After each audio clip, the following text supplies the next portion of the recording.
Hello, my dudes. Welcome back to Previously Gifted. As literally always, I just butchered the intro dance so badly. For those of you who are listening, be glad because the video is never that great. Anyway, welcome back to Previously Gifted. I feel like my hair looks like super big behind my headphones today, or does it always just look like this? I don't know. Today I'm going to talk about a couple of shows that I've been enjoying. I've also got some podcasts that I've been enjoying. Because mostly this week, I don't know, what have I done? A little more shopping. Nathan and I are still buying some little things for our place.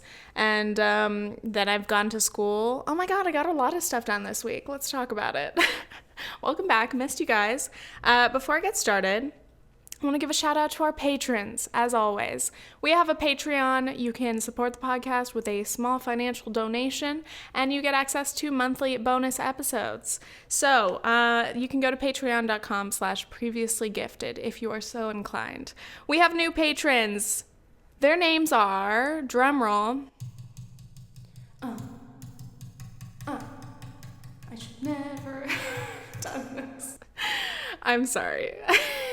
I was like, you know what would be good here is if I drummed a little bit, because I just said drum roll please, but then instead it sounded like those keyboards. I don't know if this is relatable, but probably. My dad always used to have a keyboard in the living room, and I think he wanted us to get into music because he's a musical guy, but we never really did. So we'd always have keyboards around, and there are these little beats that you can start that are dun, dun, dun, dun, dun, dun, dun, dun, dun, dun, dun, dun, dun, dun, dun. And then you're supposed to add some other shit to it, that's my dad's favorite thing to do.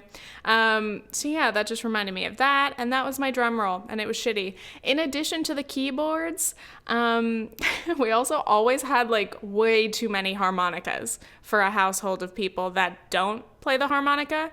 And then I'm pretty sure my dad bought me a guitar at some point, but it was also kind of decorative because, again, I never really used it. Because as a child, I thought that I was going to be a singer. And judging by my speaking voice, I think you can guess I'm not a good singer, dude. I have probably told my story of singing Complicated by Avril Lavigne in my first grade YMCA talent show, and forgetting a whole verse. But, dude, I remember when Britney Spears came out, and I would jump up and down on my parents' bed just singing Oops, I Did It Again. And I was straight up I'm gonna be a pop star. Yeah, it took a couple of years for that dream to die, but here we are. I have still not learned any instruments, and I can't use my voice as an instrument either, except for speaking. And I'm a YouTuber, so all my dreams have come true, obviously. Anyway, totally sidetracked. Patrons. Drum roll, please. New patrons. We have Taylor Zito. Taylor Zito. I love that name. Very fun. And then another very challenging name. I'm going to try to pronounce this correctly. We have Effie Theodosopoulos. God, I hope I got that right. It's very Greek, obviously. It reminded me of Jesse from Full House. What's his last name? Thermopolis or something? I just remember being fascinated by those names when I was a kid because, I don't know, I didn't know very many Greek people firsthand, or know anyone with a Greek name. And so I was always wow, Thermopolis, that sounds super fun. So his name is Katsopoulos. Where did I get Thermopolis from? Effie Theodosopoulos. How else can I pronounce this? Theodosopoulos. No, it's probably Theodosopoulos. It seems like it should be Theodopoulos in my head, but it's your name, so I'm not going to correct it. Anyway, Taylor and Effie, thank you so much for becoming patrons. As always, we have our sponsees, and those are Hannah Baker, Sam Orn, at Sam Orn. Orn like corn. I pronounced it correctly last week. Good on me. We also have Eric Courtwright and Liz Walsh. Thank you guys so much for supporting the podcast. Obviously, we're off to a little bit of a shaky start, if I do say so myself. Again, these are probably the first words that I've said out loud this morning. No, actually, made a little Instagram story talking about my makeup. In case any of you are wondering, the eye look that I always do, I just found out the shade name. It's called Rebel from the Pacifica palette called Beachy Punk. So for those of you who love my super boring and super, well, it's not boring, but it's definitely not well done eyeshadow, then there you go. So today, I want to talk about a show that I've been binging, as well as some podcasts that I've enjoyed, and just generally, I have some little stories about adulting, and in trying to hone like what this podcast is about and trying to write the bios for the podcast, because you're supposed to be able to like pitch your podcast in like a sentence, and I'm like, what the fuck is Previously Gifted about, you know? Like, I get that it's kind of annoying for a YouTuber to be like, hey guys, I have a podcast now, just come listen to my podcast, because it's like, why would I want to listen to your podcast? What's it going to be? Is it going to be any different than your videos? If it's different than your videos, am I going to like it? So when I try to convince people to watch my podcast, I'm like, what do I even say it's about? But then I have to remember my roots. It's Previously Gifted, okay? This is about acknowledging the difference and the distance between maybe our goals as children or teens and who we are today, which is majority 18 to 34. That's my demographic.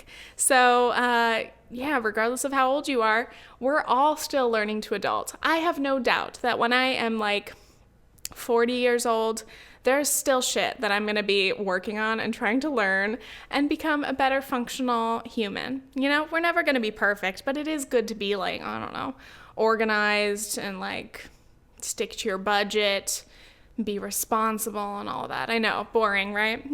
So I have some stories because we'll talk about that later, okay? I'm saving that for a bit later. First thing I want to talk about is the show that I have absolutely been obsessed with. Nice. I still can't say my S's, you guys. It's a real struggle. Oh yeah, before I get into this, I literally feel like I say this every week, but it's like, I feel like I'm on the phone with you. You're my best friend, except you're not McKenna. But if you are McKenna and you're listening, hi, Kenna. Or maybe you're one of my good friends. I don't know. Sorry. I need to slow down. I feel like I'm on the phone with a good friend and I'm like, oh my God, wait, no, I just remembered something else and I'm just not making any sense. Oh yeah, so this week why am I so bad this week? I think I'm too excited that I just can't speak. So forgive me, Jesus and listeners. Also, I have to be like kinder to myself. You're good at podcasting, Tiffany. Just cool it for a sec. I just wanted to tell you guys that I finally got my blood tests. That's it. I get scared about getting my blood test done every time I have to do it. And I have had to do blood tests a lot more frequently in the last like year or two, just to keep on top of my nutrition as a vegan. But honestly, for everyone, you should be getting like annual blood tests just to make sure that all your levels are good. But this time it was because of the college sitch, as I have explained. I had to prove my immunity to MMR.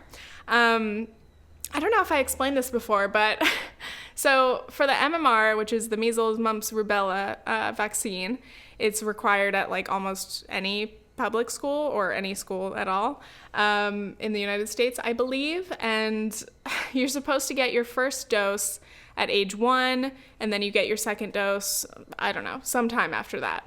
And so my mom had my old vaccine like book with all my records, and she sent it to me, and then I sent it to my school because I already have done college. I've gotten through high school, you know, obviously I've been up to date with my vaccines, but my school that I'm currently going to was like, oh, we can't accept your MMR vaccination because you got the first dose too early.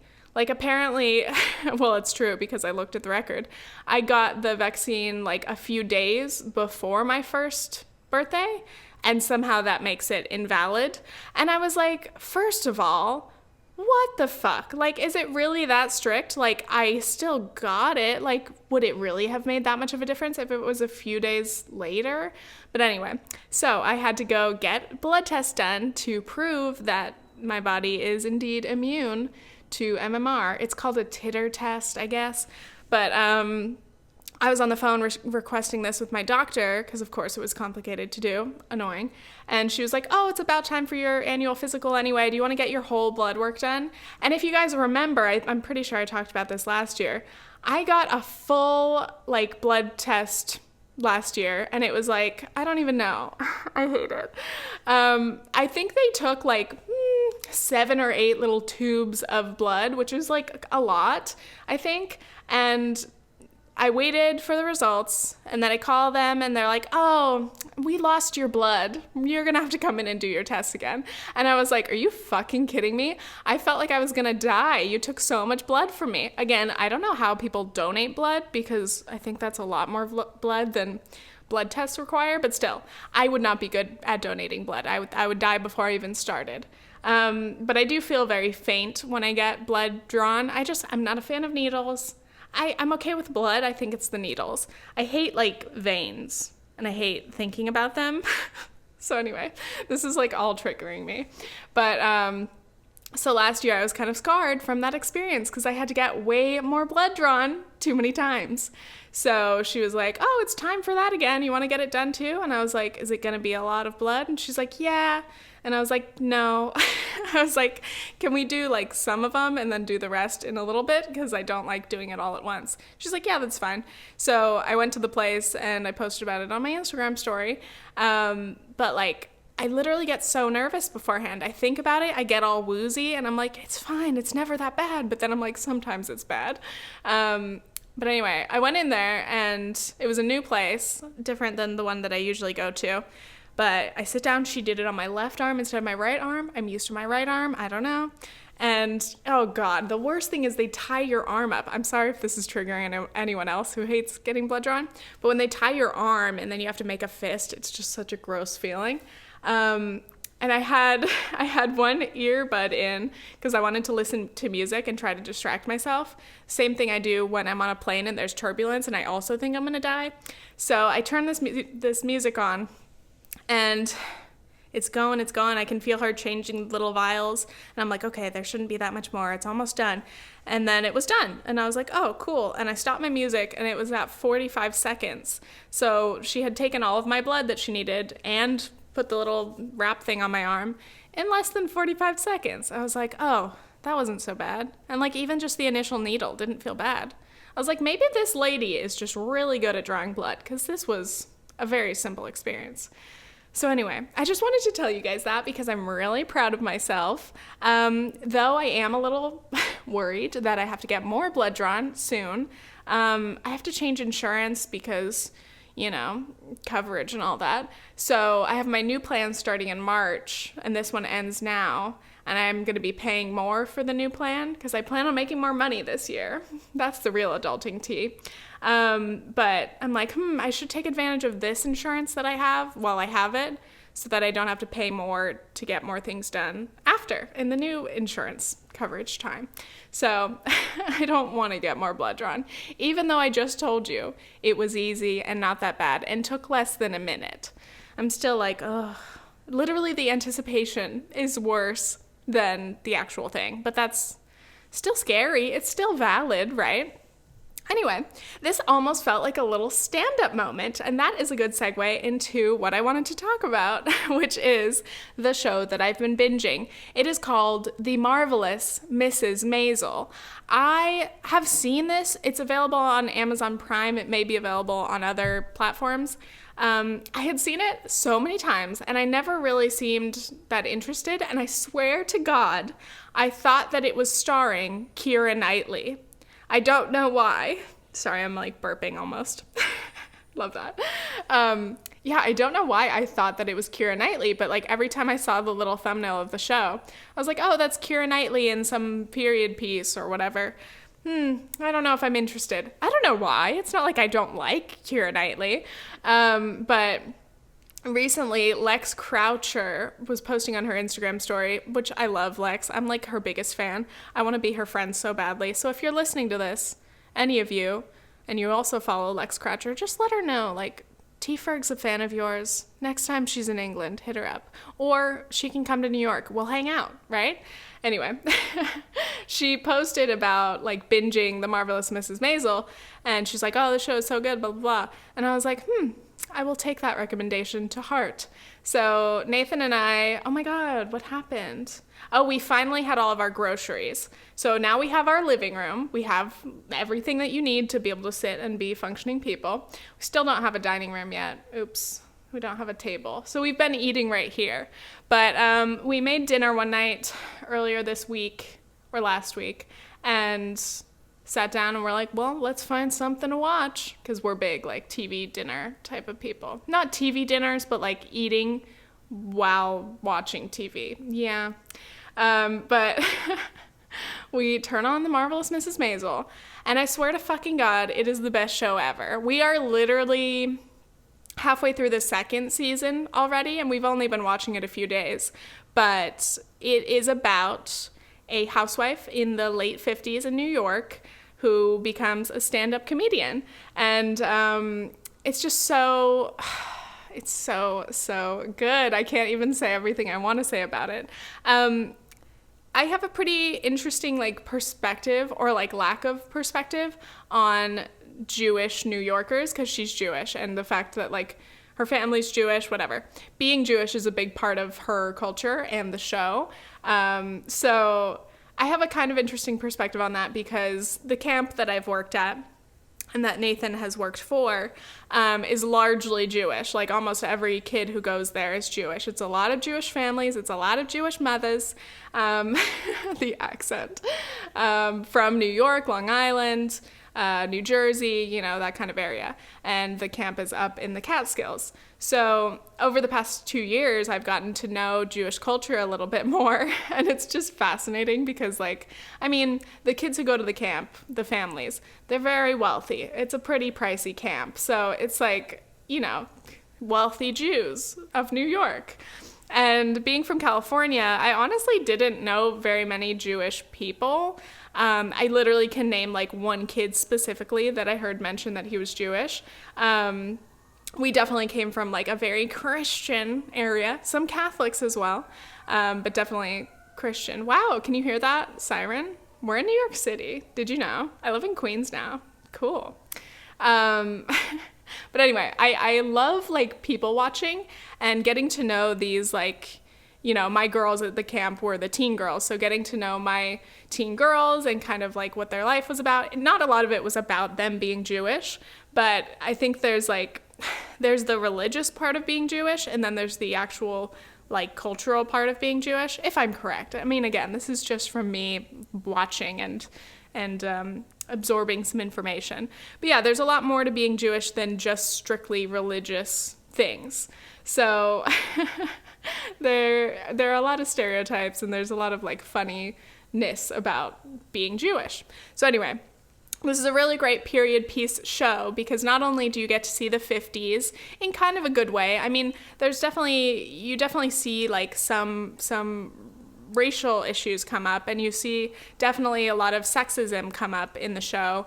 And Mrs. Maisel, as she establishes herself as a comedian, she has to go against that. You know, she's a housewife, and girls aren't supposed to be funny. Girls aren't supposed to be in comedy. People are constantly telling her, oh, you're a singer, right? Oh, you're beautiful. She's like, no, I'm a comedian. And they're like, have you tried singing? And it's just, it is so good. The writing is really wonderful. The main actress, I think her name is Rachel Brosnahan. I don't know. She's wonderful. But also, her sidekick, she's more badass than a sidekick. Her manager is named Susie Meyerson, and it is played by Alex Borstein. And holy fucking shit. Okay, if you've seen the Lizzie McGuire movie, she's the, you're a brown noser. She's the like tour guide lady. She has such a bigger career than that, but that's something that a lot of you would recognize if you're not familiar with her name. But I knew Alex Borstein all the way back from the time that I was like 11 years old, because I used to watch Mad TV, and she was one of the featured like actors or improvisers on Mad TV. And I just die every time, because her character is fucking hilarious. She is so perfect for this role, and it just brings me like a ridiculous amount of joy to watch this show and see her in such a great character. But anyway, I just want to talk a little bit about Mad TV, because I think Mad TV was like a big part of my like the foundation of my sense of humor, especially, yeah, at that age. Like, I don't know when I started watching it, but I must have been like 9, 10, 11. But Jesus Christ, that shit was so funny. And it really just, I loved it. I loved it. That really made me love comedy from a young age. I loved the idea of being these ridiculously over-the-top characters. I never liked SNL when I was a kid, obviously, because I thought it was way too political. I was like, I don't understand any of these jokes. I don't understand these references. But Mad TV seemed a lot more accessible to me. Also, another guy from Mad TV, another person, was Michael McDonald. He was this tall, I mean, he still exists. He's alive. He was in the Casper movie. Okay, again, these references. The Hilary Duff live-action Casper movie. The tall and skinny ghost is voiced by Michael McDonald, I believe. And not the same Michael McDonald that sings, like from the 80s, those ballads. Different Michael McDonald. You'd probably recognize him. But anyway, I actually met Michael McDonald at the Groundlings, which is my favorite improv theater in LA.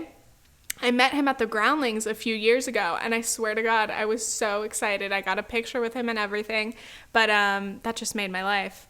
Anyway, speaking of Michael McDonald, he had a character called Stuart, and Stuart was this, like, literal child, but it's played by him, and he's, like, 6'5" probably, and he wears this, like, plaid shirt, and he's got this, like, weird strawberry blonde bowl cut, and this, like, very confusing, like, strong blush on his face. So Stuart is just this, like, weird, mischievous, troubling, like, young boy character, again, played by a grown man. And I dressed up as Stuart for Halloween in 5th grade. I had one costume that was, like, a sexy maid, which, who allowed me to be a sexy maid in 5th grade? The costume itself wasn't that sexy, but the concept was obviously problematic for the time. But then I dressed up as Stuart for, like, my 5th grade elementary school's Halloween thing. I think we called it Boo Bash? No. Spooktacular. Bitch, are you kidding me?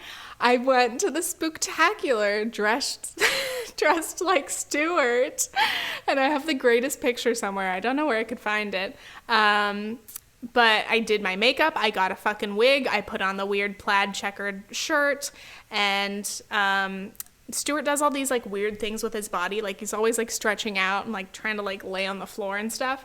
So I was doing that shit. And I didn't know if anybody at my school would get those references, but I was just so excited to, like, be repping Mad TV. So, holy fuck. What does Stuart sound like? He'd be like, my mom said that... That's such a shitty reference. I can't remember what he'd say. He'd be like, well, my mom said that it should be okay if I eat some candy. And then somebody would be like, no candy for you, Stuart. And he'd be like, I want the candy. I just thought that shit was so fucking funny.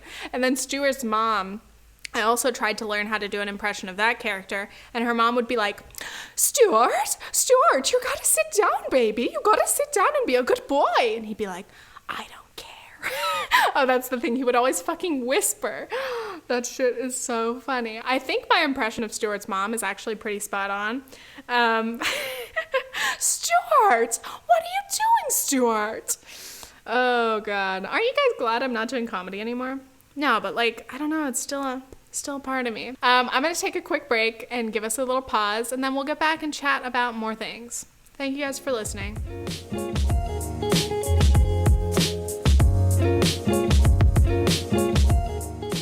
And we're back. Okay.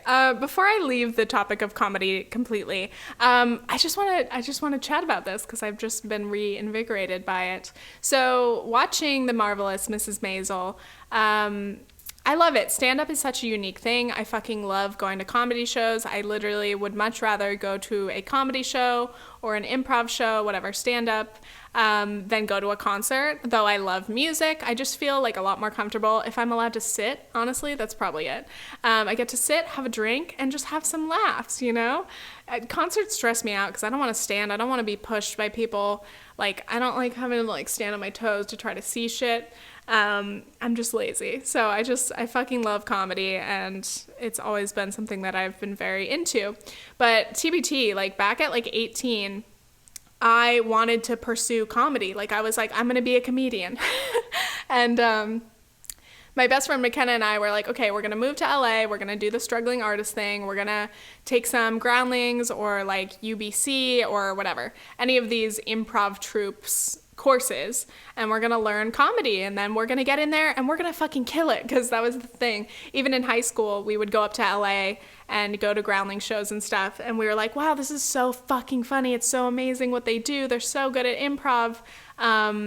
You know, I want to get to that point, but I feel like we'd be able to do it younger, you know? I feel like these people are in their 30s and 40s, whatever, good for them, but I think we could do it younger. And we were so determined, but like also so naive to think that like within a year of practicing and living in LA that we could be like in a comedy troupe, you know? But we were just excited, and we were so amazed that that could be a possibility. So anyway, I ended up taking a gap year and staying at home. McKenna did move up to LA, and she started to do college and stuff. But both of us kind of dropped the comedy like idea because obviously I had all my other shit to do. And saying that you want to do comedy is such a scary thing. I mean, it's like any art or talent-based thing is like, am I good enough? Am I even funny? Am I even talented? And that's something that I struggled with, because I was like, shit, like you always hear comedians talk about, especially in stand-up, like when you're starting out in stand-up, that is like the lowest point in your life, because you go to shows, you bomb, and it just makes you feel like absolute trash, and you never want to do it again. But if you love comedy and you love stand-up, you have to keep doing it.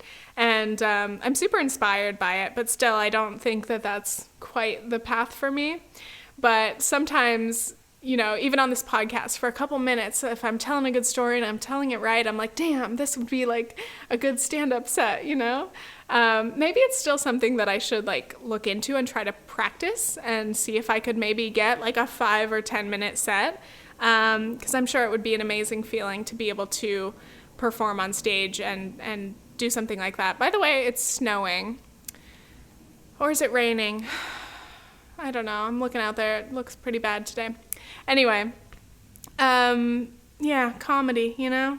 Comedy, baby. Oh, fuck. I just remembered something. I made a video. Kenna was in, like, an intro to comedy class or something at her community college, and I was with her when she was having her finals when I was like 19 or something, and I went to her class with her, and they were all doing performances. And again, this was like an intro class. Like, not everybody was like, I want to be a comedian. They're just like taking it, and there were just like a couple of improv prompts and blah blah blah. And I have a video up on my channel, maybe.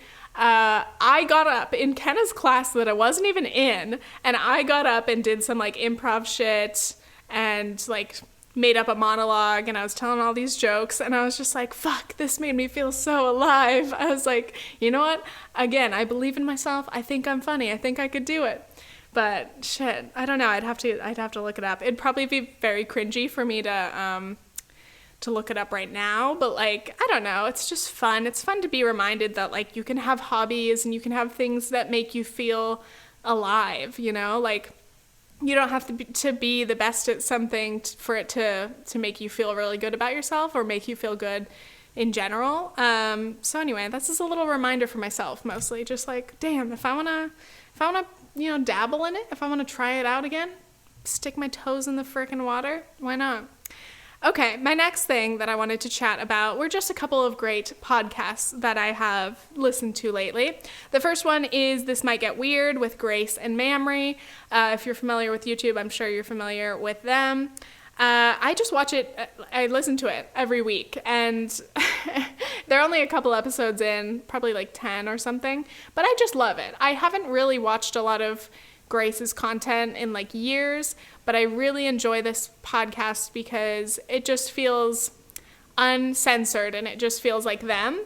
A lot of their content, and they've talked about this, like on their YouTube, they were trying to gear it to like a slightly younger audience because they didn't want to come out and be too raunchy and have their audience like not enjoy it. But so much of their audience is young adults, you know, people like my age or older or younger, whatever, who want to hear them be real about what their lives are like. So this might get weird as like Grace and Mamrie's weekly catch up where they just sit and they don't talk about things that have happened all week until they turn the mic on, and then they just chat about shit. So there's like recurring things and like updates every week that you get in the podcast.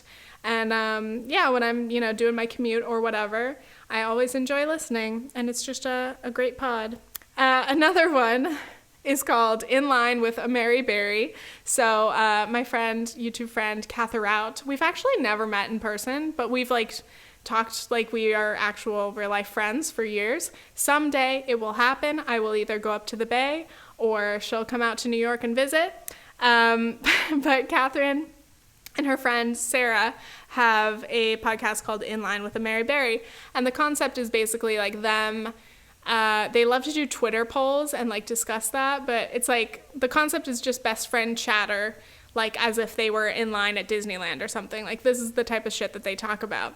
So they had a big gap in their episodes because they made a few, and then it just went quiet for a while, and they came back to explain like what happened with their friendship. Ooh, the tea.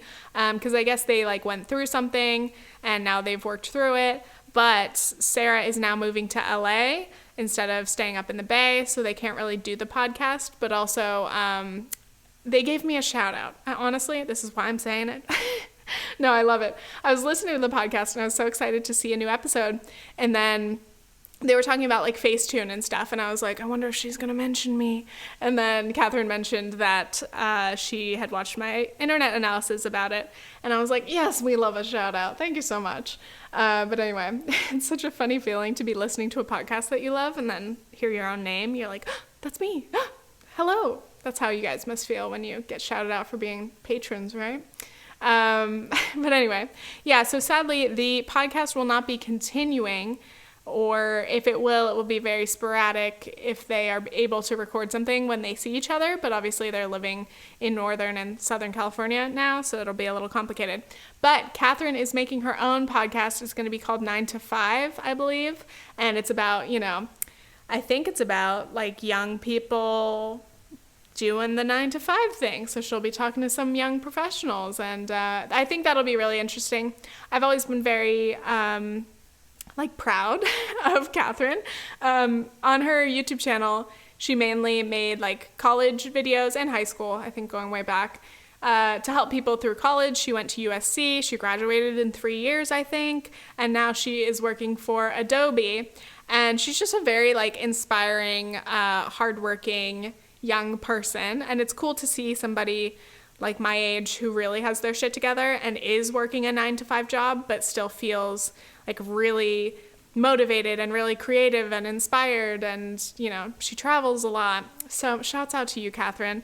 I can't wait for your next podcast to come out because I'm a big fan.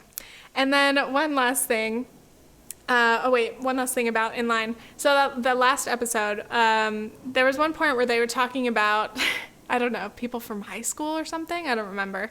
They were like, you're either fun or cool. Like looking at the cool kids, like, oh, they've got great Instagram pictures, like they seem so cool, but they're not fun. That's what they were saying, basically. Which I took as like, you know, you're either like silly and weird, or you're trying to be cool in that, like, not just like well liked, but like cool. You have to say it like that every time. Cool. But really, I think that's true. Like, you know, somebody who's like too cool for something, like, oh, I can't do that. I'm too cool. That's too dorky.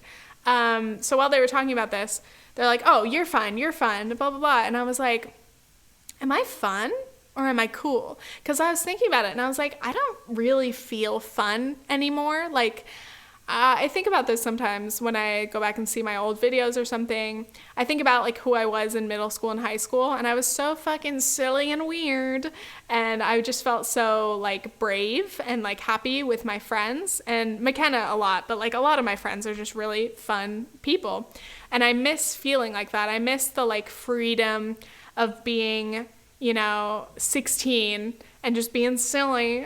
And I definitely think I was funnier back then, or more outwardly so, like that was a bigger part of my personality. I even look back on my Instagram and I was posting some funny ass shit in like 2013. But yeah, I think a lot of that is like context and like being around people that you're super comfortable with that bring out that element of your personality. So like for me, Kenna brings out my funniness. I think she brings out my sense of humor the most. Also Lana's fucking hilarious. But I was thinking about it and I was like, I don't feel that funny anymore. I don't think I'm that fun. Like if I think about like what I'm into these days, it's like doing work, watching TV, chilling. Like I don't feel like I'm like a fun person. Like if people are like, hey, do you want to go do this? I'd be like, nope. I'd rather sit here. Thank you. But then I was like, I'm not cool either. You know what's fucked up? Okay, Nathan and I talked about this recently. I don't know what, but he was like, question, do you think you're cool? And I was like, hell yeah. And he's like, really? And I was like, yeah, I think I'm cool. And he was like, are you serious? And I was like, wait. I was like, am I not cool? And he's like, well, I wouldn't really call you like cool. And I was like, fuck. Because like on one hand, I want to be cool, but not like the too cool. I want to be like a relatable cool. I want to be like, I want to be your friend and you're well liked cool. Like I think that someone who's weird and fun is cool, so I guess that's kind of part of the question too. But I was listening to Katherine and Sara's podcast when they were talking about this. You're either fun or cool. You got to pick one. And I was like, oh shit. And I was like live messaging Katherine while I was listening to the podcast. And I was like, wait, am I fun or cool? Let me know. And she's like, you're definitely fun. And I was like, okay. Thank you. Based on someone who only knows me like online, I trust her judgment because I don't think I'm cool. From the way that they were discussing it, it seems like it's much better to be cool. Or no. Much better to be fun than cool. There's like a small amount of people who are cool, but those are the type of cool people who are like cool on Instagram, but they're like a fucking potato in person. Like not appearance-wise, but like personality-wise. Like, like I don't want to be cool, but like flat and empty, so I'd rather be fun and crazy and dress up like Mad TV characters. That shit is so good. And the last podcast I would like to recommend is Poddy Mouth. If you guys have been watching my videos for a long time, I used to make a lot of videos with my friend Lana. We haven't really been able to film because I don't see her more than like once a year these days. She lives in LA. And, God, adult friendships are so hard. It sucks so much to, like, not be able to see your best friends.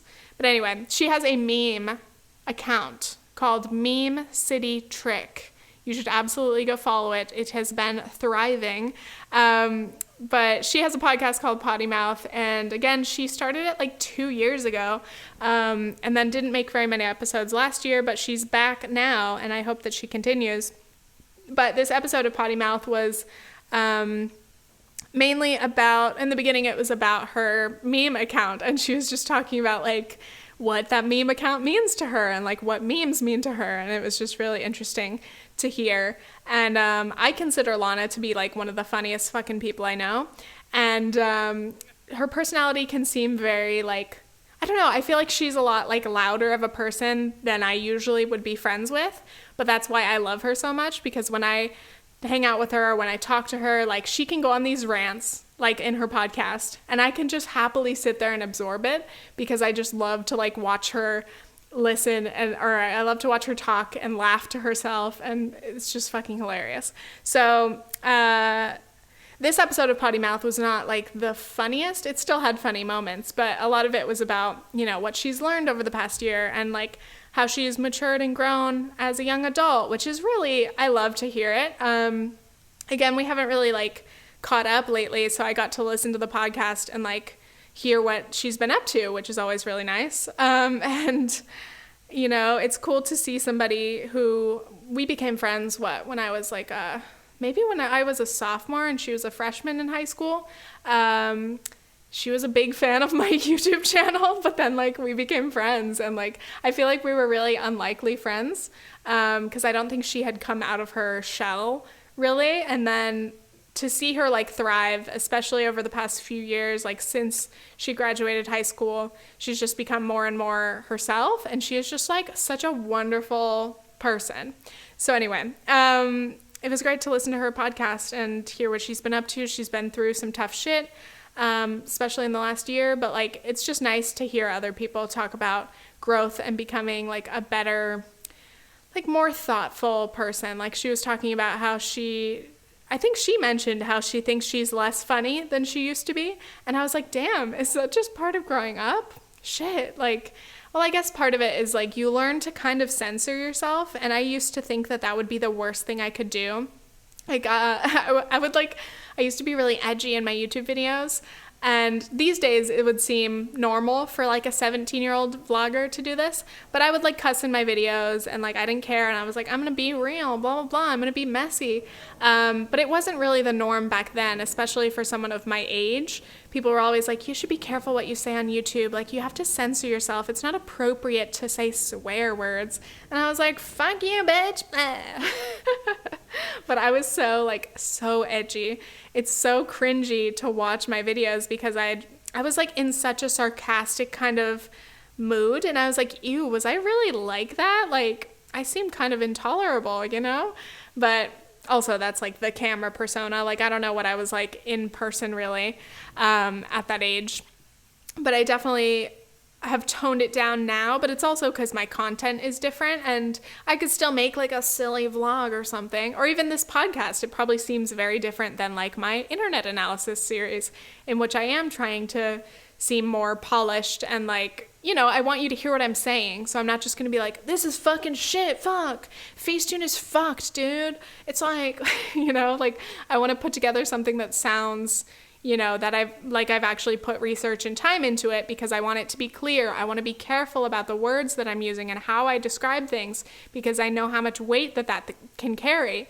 You know, I'm not just gonna be like, I don't know, I don't want to just brush over something. I feel like there's enough of that. Like, I used to love ranting, and now I'm like, I don't want to rant. Like, I'm just going to say some shit that doesn't even make sense, or it's not what I mean. I'd rather put thought into what I'm about to say and like script a video a little bit so that I at least have an outline of what I really want to say, you know?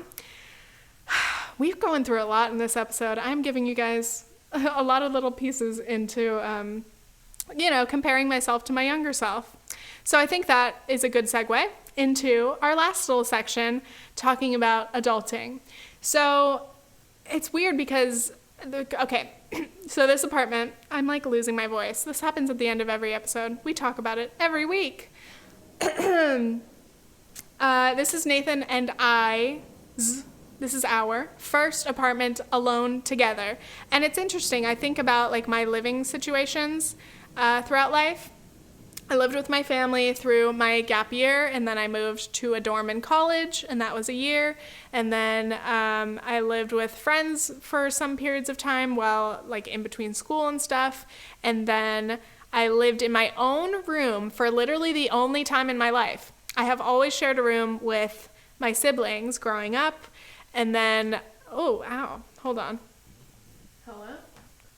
Where did I pull this out of? Oh, I pulled my headphone out. So I always shared a room, and I only lived by myself in my own room my sophomore year of college. So that was my own room in New Orleans in a house with a couple other girls. And then I had my dorm, which was alone, in France, and that was like a little piece of like my own space. But then I moved in with Nathan, and we had roommates last year. So it was 2 couples in a 2-bedroom apartment. And now it is just us in our own apartment. And it's been amazing to furnish everything with our own stuff and, you know, make decisions, buy things based on what we want our apartment to be. So it's been really nice, because obviously the last year, like, it's nice to like live with your boyfriend and, You know, like that was never like my main goal, but because of how Nathan and I met and like the fact that he had to live in New York for work, it was like, you know, I had to move out there if we wanted to be together, pretty much, unless we wanted to do long distance and make it really difficult. So, yeah, I always think about like being a young person, and people always say like, when you're young, make sure you give yourself time to be single or to live on your own and really experience all the different things in adulthood. And sometimes I'm like, I don't think I'll ever do that, you know? Like, if Nathan and I get married, then, like, this is it, you know? Like, I haven't had a lot of single time because I'm just a big relationship person. And, you know, sometimes I think about that and I'm like, damn, like, I really didn't give myself a lot of alone time. But, like, I like being in relationships. It makes me happy. And it doesn't create my entire world. I think I do have a good balance of still, like, being myself and caring about myself. And my whole life doesn't depend on a relationship. But obviously this is like the most serious relationship I've ever been in. And it's different. And we're adults and we're living in our own place, you know? It's so weird to think back to like when I was in high school and I'd like sleep over at my boyfriend's house, which, wow, a lot of people never were allowed to do that. And like, I kind of just like would make myself sleep over. Like, it was never really a question. Like one of my ex-boyfriend's parents was like, we're not super comfortable with Tiffany sleeping in your room, so you should sleep downstairs and she'll sleep in your room or something like that. But then we ended up just like sleeping in his room because I was like, I don't know, sorry. And eventually his parents got used to it. That's really funny. But it is different, and it's so weird to imagine like sleeping in my boyfriend's room in his parents' house, though obviously we just did that going back to Nathan's home with his family. That was definitely an exception. And after living together with him like as adults, it was weird a little bit to be back in like his parents' house, like in his room that he hasn't lived in years. And obviously it was a really nice experience, but like I'm happy that we're in our own space because we get to just be adults, you know, and just we get to grocery shop and do the regular boring domestic things that we want to do. And it feels really great. But I wanted to talk about the little things because I don't think I learned very well, honestly. I love my parents, but I would say they have a very laid-back parenting style, and there definitely wasn't a lot of discipline in my upbringing. So I think about, like, I never really had regular chores. Like, I would try to keep my room clean. I would go through my stuff and, you know, do the regular shit just for my own, like, sanity. Like, I'd be like, okay, I have to clean out my closet now. But, like, nobody ever told me to do that. And at some points, you know, my mom would be like, you guys have to start doing chores. But this was, like, when we were, like, 14. Like, we were at the peak of our teen angst. And now you try to tell me we're going to have a chore chart? Like, that's just not going to happen, Mom. And again, that was my sassy, sarcastic, like, teenage self. But also, like, yeah, I hadn't been taught to do that. And I was, like, rebelling against my home life. I was like, I don't even want to be here anyway. I'm going to go hang out with my friends. So that was not the time for me to learn all of these skills. And also, I never really grew up, like, learning how to cook for myself. Like, I would just, you know, make things in the microwave or make quick things, but I never, like, learned how to cook. So, wow, my voice is really going. I hope you enjoy it.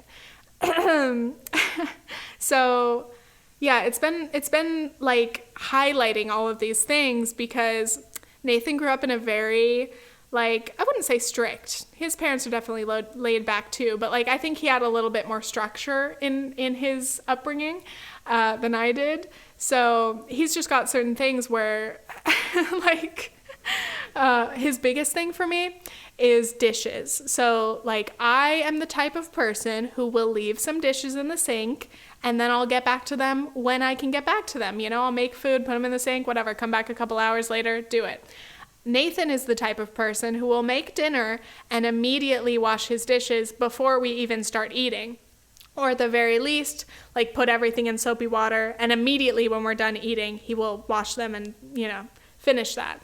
And he always is like, how can you stand to just, like, why do you think you have to soak your dishes? And I'm like, I am not one of those people who's like, I have to soak everything for hours. That's not my excuse. I'm just saying it's not my first priority. And I think we can have different approaches to how we do dishes, but you need to respect that I don't feel the need to rush and finish my dishes right away. And you do. And that's different, and that's okay.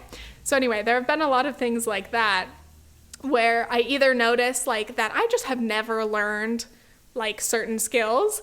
For example, we bought this nice new coffee table, and since we don't have our dining table yet, we've been like eating here. So I'll come and we have coasters, and I put my drink on the coasters because I'm not a fucking caveman. But even learning to use coasters has been like one element of adulthood. I'm like, oh yeah, people use coasters. Huh, okay. Also, since it's all of our own stuff, I think I value it this much more. Like, this is the peak. We've just spent like thousands of dollars on all of our shit, like furniture and home stuff, and it's a lot. So since I've actually had to pay for these things, I think they're a lot more valuable to me compared to like things in my house when my parents bought them, you know? You naturally have a bit more consideration.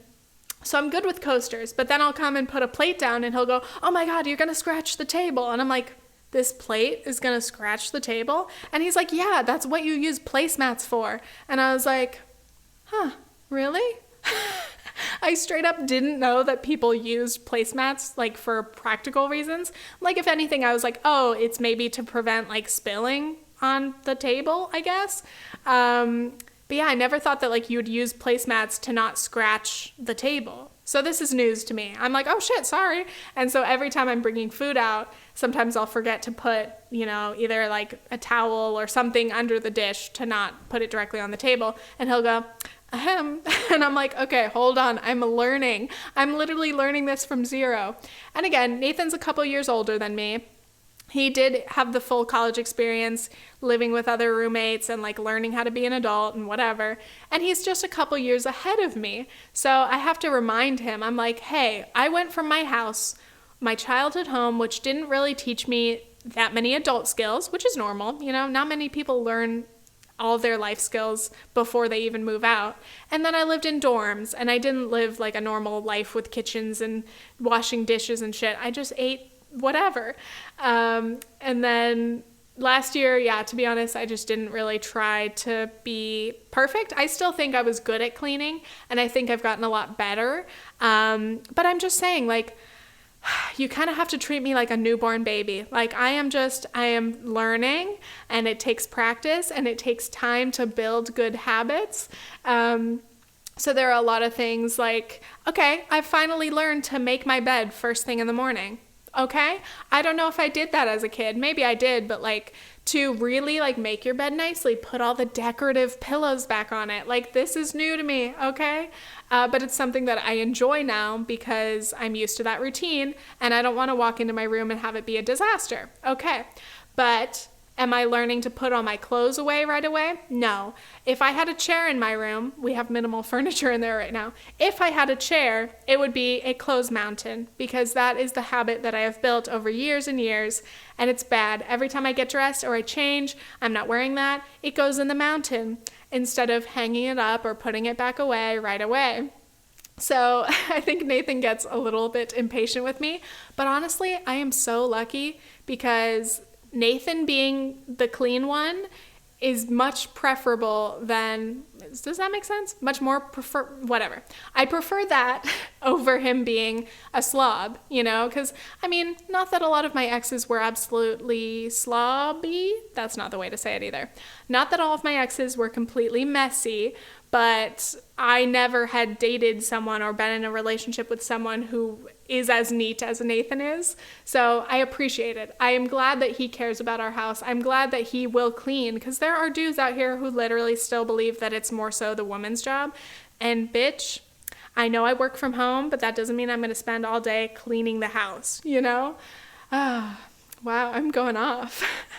But anyway, yeah, it's great, and I appreciate him, and you know, it just makes me feel like more of an adult. The little things that I am learning and developing better habits make me feel better, because I think about, you know, what I'm going to be in the future, or, you know, when I have kids, what kind of mom I'm going to be, what I'm going to teach my kids.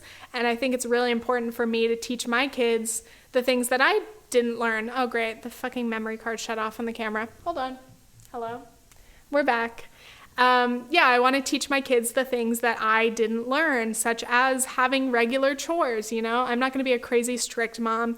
I think I'm definitely going to be a very, like, loving and compassionate and caring and listening mom. You know, I hope that's what a lot of parents aim to be.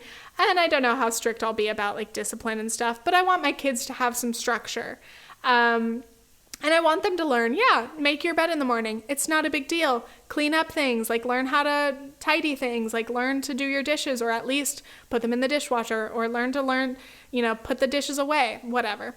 And all of these little habits that would make my kids be a lot cleaner and more organized and better people, probably. Anyway, okay, I think that is just about the end of the video. Let me make sure that this is still recording. My computer like falls asleep, and then I'm like, oh cool, is it shut off? Who knows? Yeah, that's where I'm at. I'm just learning how to be a better adult. So if you guys have listened to this whole thing, please share any of your like adulting kind of slaps in the face, or like the things that hit you like a truck, because yeah, it's so funny, like I'm 23 now, and I think about like when I was 12, like, okay, when I was in middle school, if I was a 6th grader, the 8th graders seemed so old and so tall, and wow. And then when I was in high school, a senior seemed so old, or college students seemed so old. And now I've got 22-year-old friends who have graduated or are doing master's programs. I'm 23 and still in the middle of my bachelor's degree, but that's another story.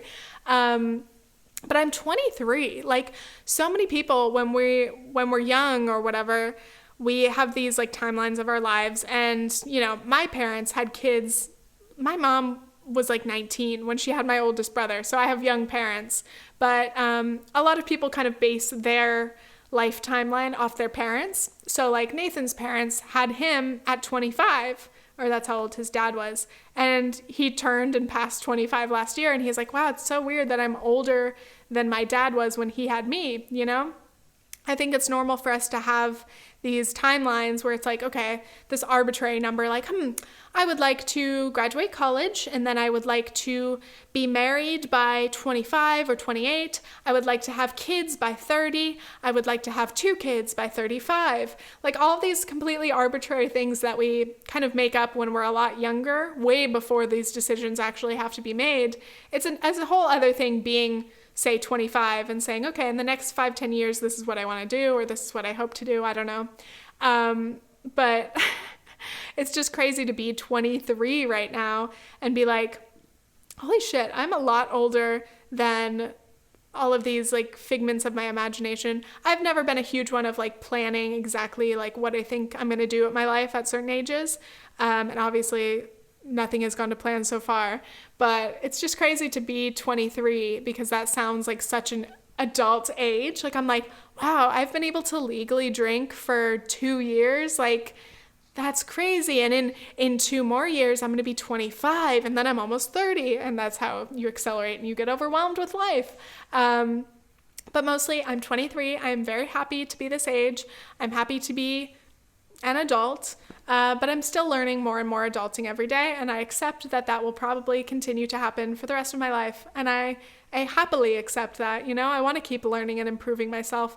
Again, not aiming to be this boring perfection of like, I do everything right for my household, and I never stray from my budget, but like, you know, there are things that make your life better. Like, it makes your life better to be neat and organized. You don't have to be crazy about it, but like, generally, taking care of your house and your belongings, that's a good thing.